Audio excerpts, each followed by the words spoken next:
Hi ho everybody and welcome back to D Plus Us Weekly. Did I catch you off guard or were you just messing with me here?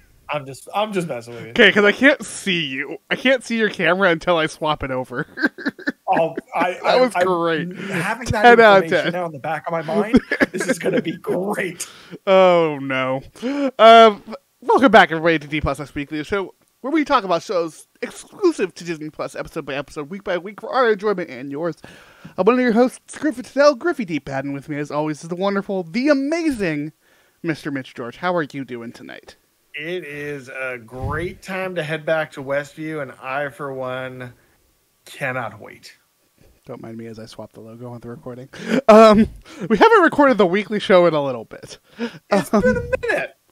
You know, when Disney's definitely slowed their roll when it comes to these series releases. When we wrapped up The Acolyte, and we were like, okay, Agatha's the next show. It was one of those things where looking at the calendar, it's like, oh, it's not that long. It felt like a while. And it felt like forever. But we're back now. We're here. We're talking about Agatha All Along, brand new Marvel show featuring the fantastic Kathryn Hahn, reprising her role from WandaVision. The first thing featuring the Marvel Television title treatment. What a great treatment, too. I think it is my second favorite to all of them. I think the animation one is still my favorite. I really like the what was the one for the one-offs? Was it Spotlight? Yeah. Yeah. I'm really talking specifically like Marvel Animation, Marvel Television, Marvel Games. Like, I would say Marvel Spotlight is one of like the studio Spotlight or whatever it was. Yeah, I don't remember it well enough to rank it. We'll talk. We can talk about. I just really like Werewolf by Night, and I'm probably going to watch it. It's going to become one of my annual spoopy season rewatches, just like probably Agatha All Along. Yeah, this show is awesome, and we cannot wait to talk all about it. Of course, folks, this is full spoilers for episodes 1 and 2. Episode 1, Seekest Thou the Road, and Episode 2, Circle Sun with Fate, Unlock Thy Hidden Gate. Of course, full spoilers for this show, for WandaVision, for Marvel, really just as a whole. But before we jump into it, the rigmarole. We do have our other show where we talk about movies, games, everything under the Disney sun. We just recently put up our most recent episode all about Brother Bear. Go check that out. Watch Mitch blaspheme this movie. It was whatever, but just go and hear more about it over there. Yeah, go check that out. Go check out our YouTube if you are watching on podcast services. YouTube.com/@DPlusUs. With all of that said, Mitch, we're here. We're at the spooky show. What were your thoughts after watching the first 2 episodes of Agatha All Along? I didn't think I would enjoy this as much as I have thus far. To be perfectly honest. This isn't a thing that is made for me. I'm not the target demographic. You and I were talking a little bit before of who the target demographic really is. But, I mean, Kathryn Hahn carries every scene she's in. There's a couple of really unexpected moments. A few things, like, a lot of mystery just because it's not based off anything. Because this is the first time we've gotten an MCU project focused on a character that has never, in the history of Marvel Comics, had their own title series in Agatha Harkness. I'm going to say a yes and no to not based on anything. Agatha has never had her own title, her own unique series. But if there was any character to to have the amount of lore to have her own series, it is Agatha. She has been in everything. Totally agree there. Just for me, with my understanding of like Marvel Comics and the history of Marvel, there isn't a lot for me to draw from here of like, oh, I can draw parallels between Civil War and the Civil War story in the comics. I can draw parallels between the Bucky stories that we got of his return from presumed death and what we got in Captain America the Winter Soldier. I can draw parallels between Spider-Man and literally every Spider-Man story ever made. There's less of that for me here with this character. One, because it's not, at least for me, is like I'm not as in the weeds with the comic stuff as you are. So for me, Agatha is a character that like I've, been introduced to through the Midnight Suns video game, through a couple of stories here and there, but nothing significant, I would say, that I can really say, oh, this is the story that they're pulling from. Yeah, All I of can this see witch a couple stuff of is all like the Witch's Road. I think is the most interesting thing for me in all of this, because the Witch's Road is a thing in comic books that is talked about, and is referenced a lot, especially in the Scarlet Witch books.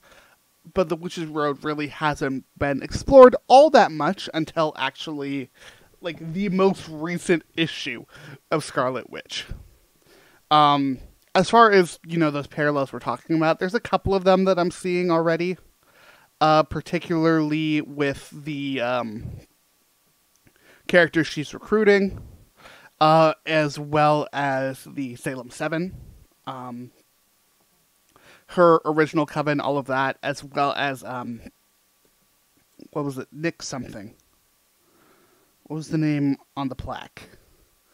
It was Nicholas... What plaque?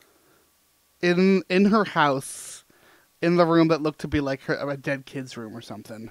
Oh, Nicholas something. Yeah. Nicholas Scratch. Scratch, thank you. Nicholas Scratch Yeah. being a enemy of... Oh, I just unplugged my camera. Yes, you did. Nicholas Scratch being an enemy of Agatha's in comics lore. Well, you do your thing. Like Nicholas Scratch, looking at the comic book version of the character being the son of Agatha Harkness, and we've seen this rabbit throughout WandaVision that we all said, oh God, it's going to happen. They're going to bring her son into it. And this is a big thing for, oh boy. We're getting there. There we go. Maybe. There it is. Being a big thing in the comics with both all of the witch stuff, Agatha, and actually his ties to the Fantastic Four, which is interesting Yes, to think also about for the there. character. It'll be interesting to see if that gets further explored here. Plus, we've got, Teen. We're going one of two ways with this character.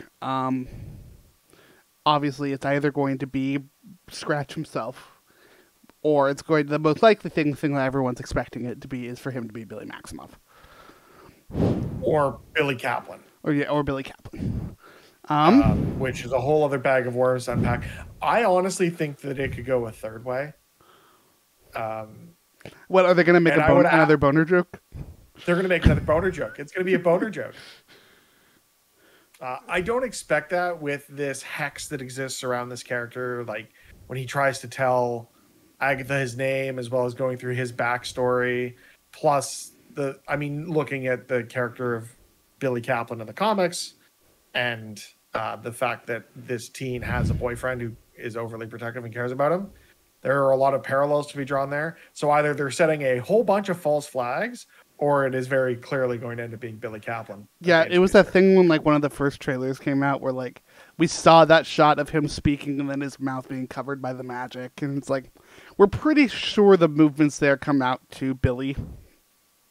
See, for me, I thought that was just going to be trailer magic, where they did that because they didn't want to reveal the identity of the character. But the fact that it carried over into the show is honestly really cool. I love the mystery they're going to have around this character. I expected within the first episode or two for us to know, and we don't. And I think that's really cool. Yeah, we kind of got three big mysteries set up here.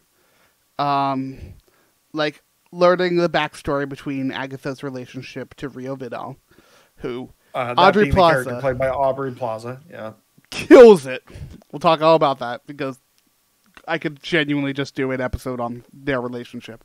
Given the fact this is billed as a miniseries, I don't expect it to get a season 2, but I fully expect all of the MCU haters to come out at the end of this and be like, of course it didn't get a season 2. It's all, it's got the gayest of gay vibe energies going on. So of course, did you see Aubrey Plaza's interview of this is the gayest Marvel show ever? It's like, shit better be. That's why I signed up. Yeah. And it very much is Rio Vidal and Agatha are very clearly exes. That energy cannot be replicated by anyone who has not dated each other. Well, and also speculative. I do think that Rio Vidal is the Green Witch that was on the roster.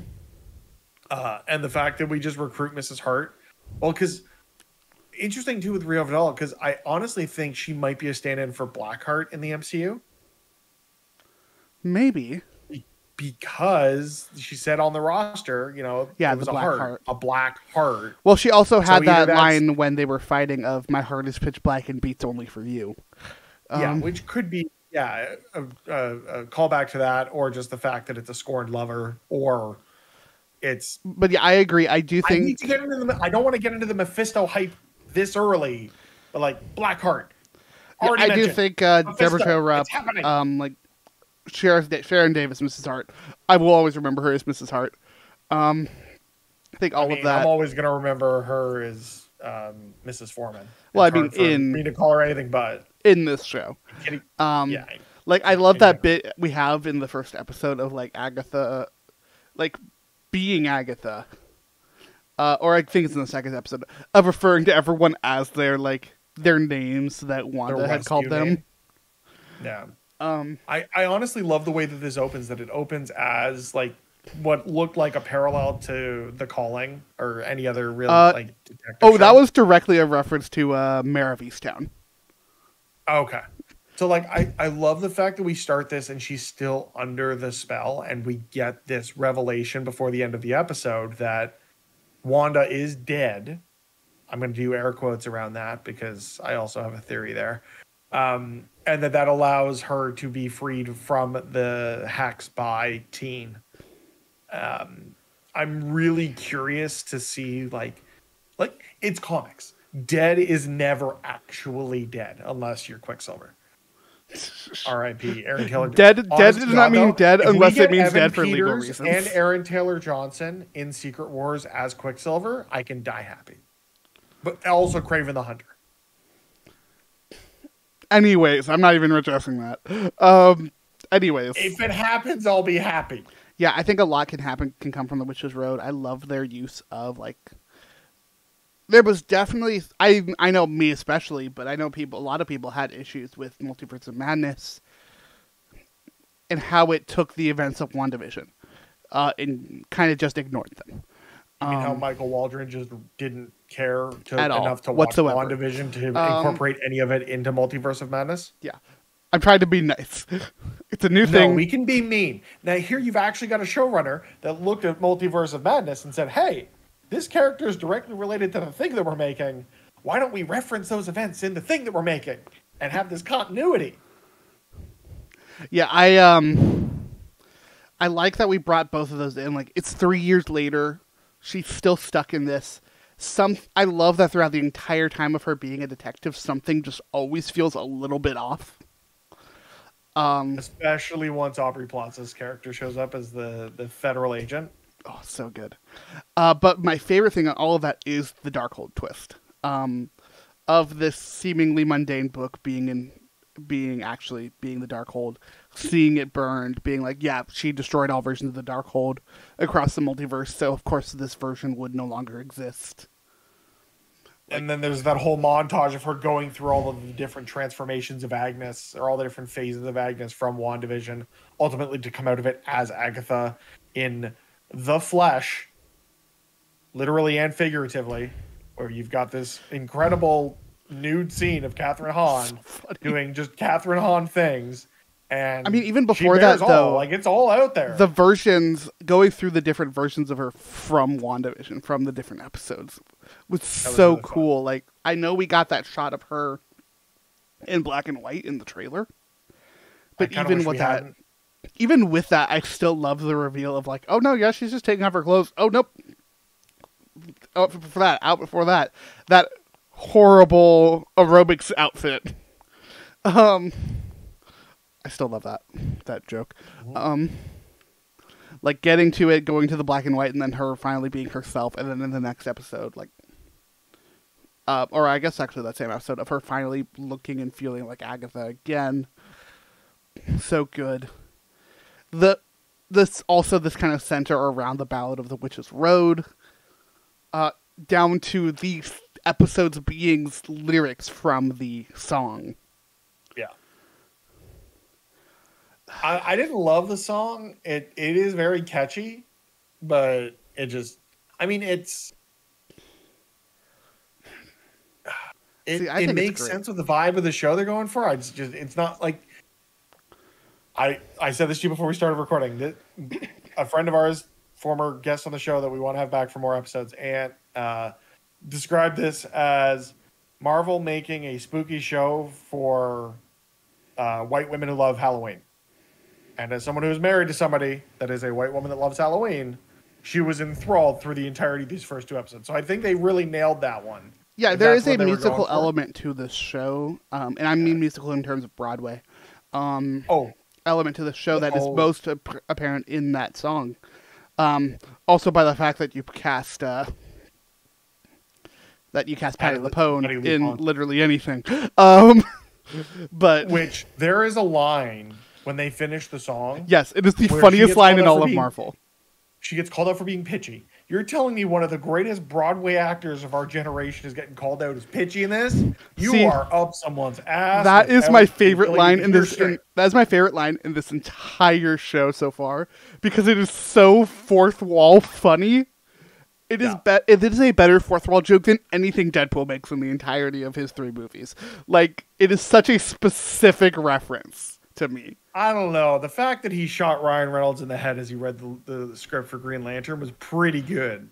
I mean, I have my own opinions on that, but it's a bad movie. And it's a bad movie, but the bit he has driven that bit into the ground. Yeah, I suppose.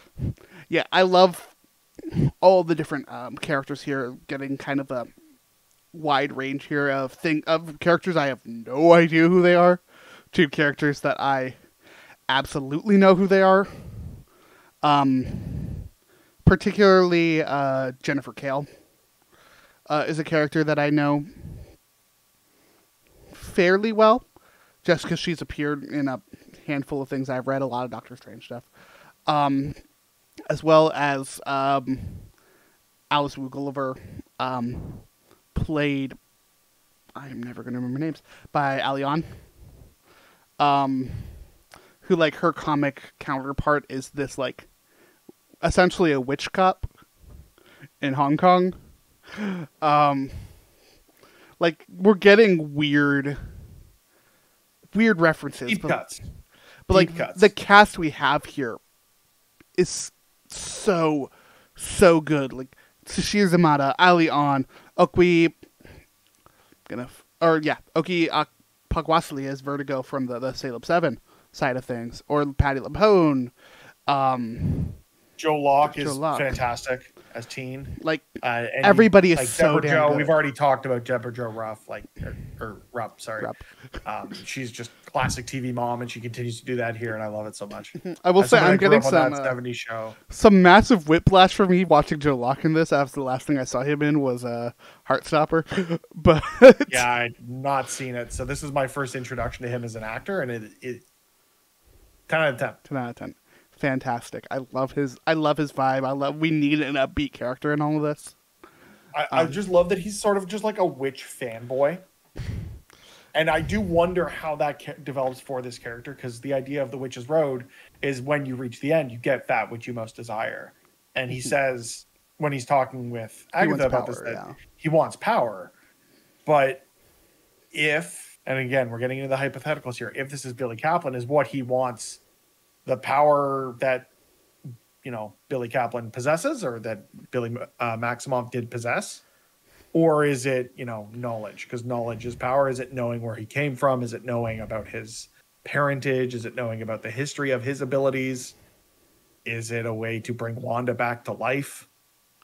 Yeah, it's going to be interesting to see where this goes. I mean, I would tell you that the power thing is honestly probably one of the more, I would say, possibly predictable things for this show, where I would put money down to say they're going to do the bit of you get what you most desire, but you don't necessarily know what it is you most desire kind of deal.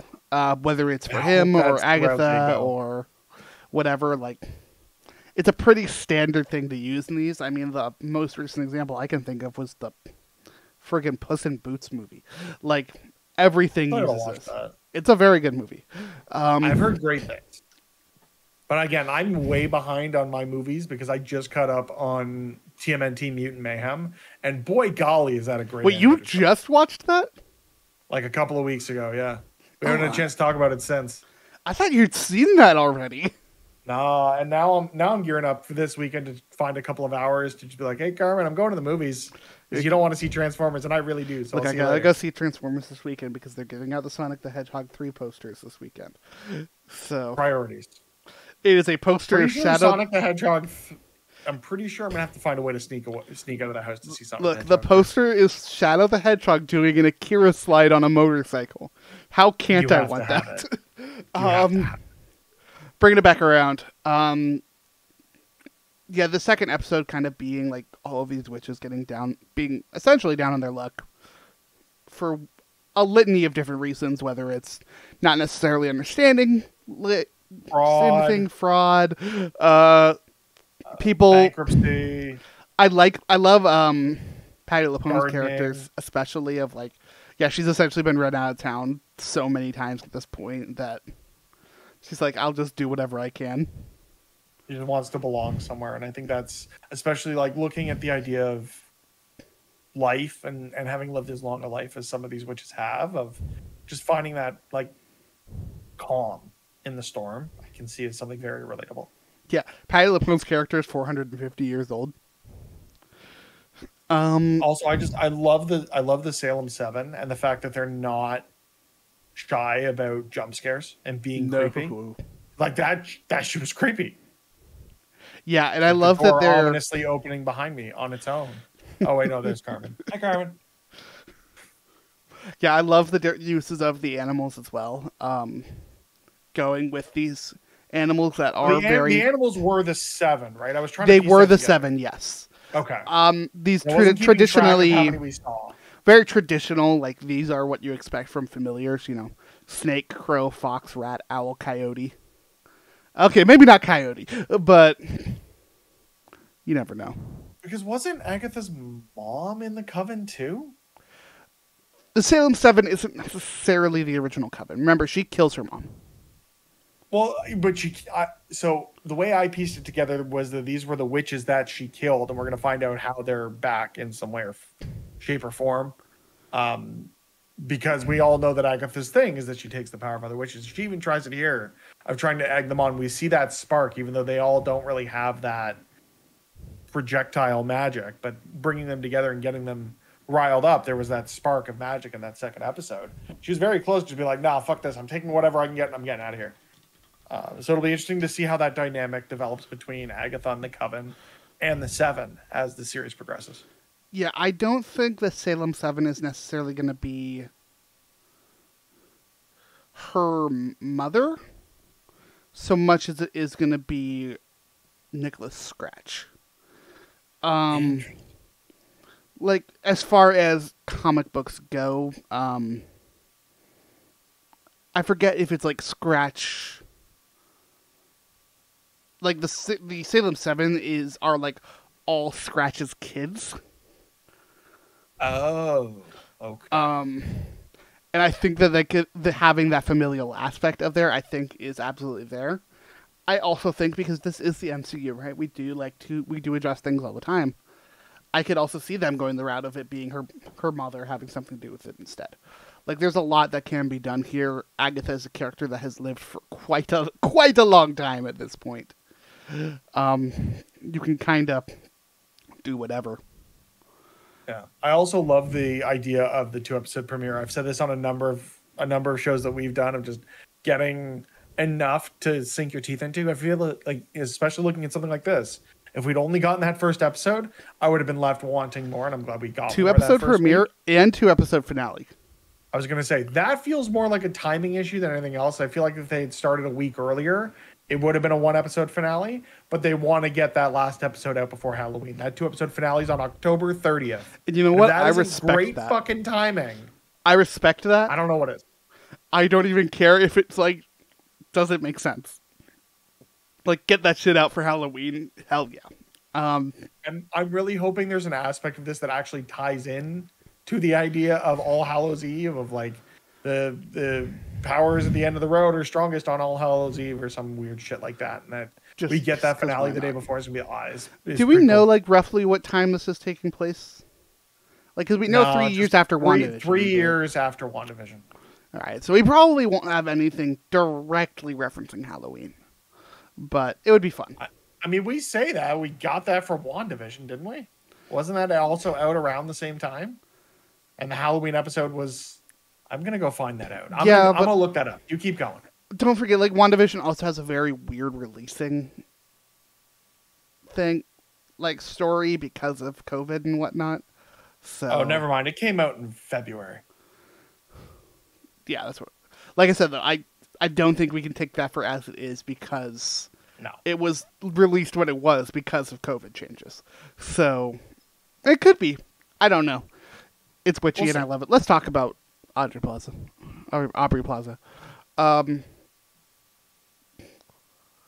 Right off the bat, like I have to put it out there. We all know it. We were all thinking the minute we saw her. God, I fucking love Aubrey Plaza. How is she this good? It's just not fair. Literally put her in anything and I will watch it. Like, not only is she amazing, like, the fight scenes that she's in, top tier. Yeah, the choreo was great. The energy she's bringing for this character of it being, like, very distinctly Aubrey Plaza.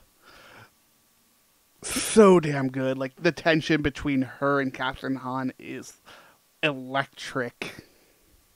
I'm glad it's not just leaning into the meme, though, of Aubrey Plaza as just this sort of, like, monotone presence that brings a very dour sort of persona to the roles that she takes on. I feel like this has a really great vibe and energy, and I never finished it, but it does remind me, at least from the first episode or two that I watched, of her character from Legion. Yeah, it does. Where it's just kind of this like kooky, crazy, off the walls, kind of like we don't know what's going to happen with this character, and I really love that for her. Yeah, I love it because it's like she's not monotone. She actually probably shows some of the most emotion of any of the characters in the show so far. Like, that's not saying a lot. I feel like there's that emotion is primarily anger. I mean, and we're gonna find out why. I hope. I really hope. I want more backstory. I'm betting We've only now. got 9 episodes, so I worry we're not going to get a whole ton of exposition. Well, I am betting you. I am betting you that she's joining the party on the Witch's Road. Like, I would tell you next episode. Like, I think that is something that happens fast. I don't. Given that everyone on the road has some sense of the arcane apart from Mrs. Hart, I don't think she makes it to the end of the road. And that's going to break my heart. Literal, I mean, pun intended. I guess not entirely intended, but it works. When she doesn't make it to the end, and that Aubrey Plaza has to take that spot because she is the Green Witch. Yes, or hear me out. It is not a requirement.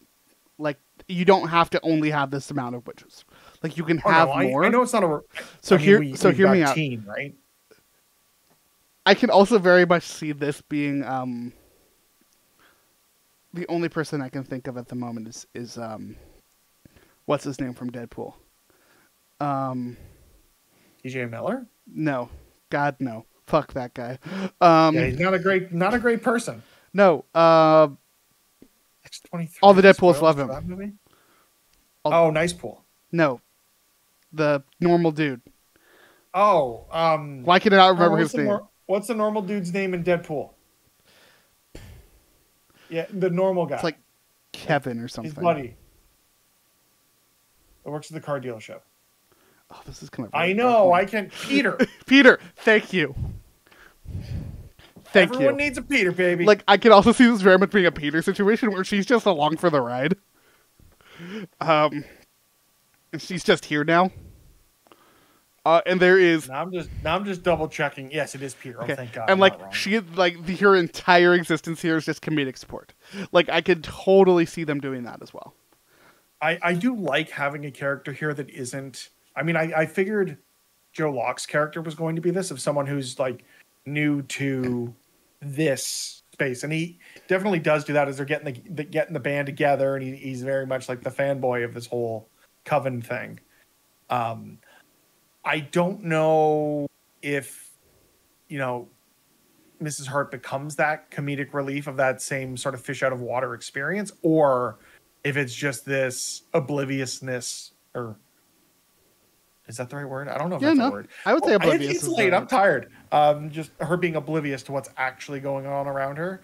I don't know how, like, given how perilous everyone is hyping up the road to be, I don't see someone who's this oblivious making it very far.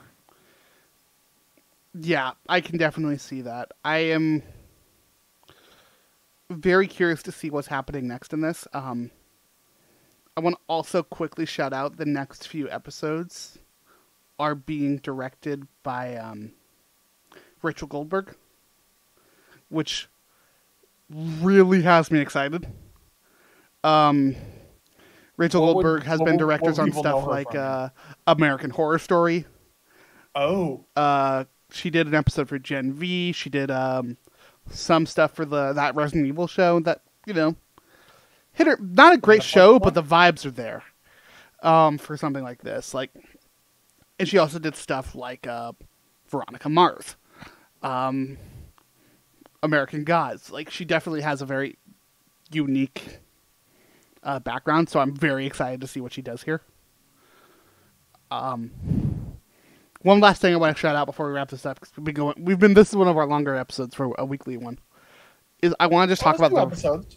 Yeah, I want to talk about the road itself, of just like,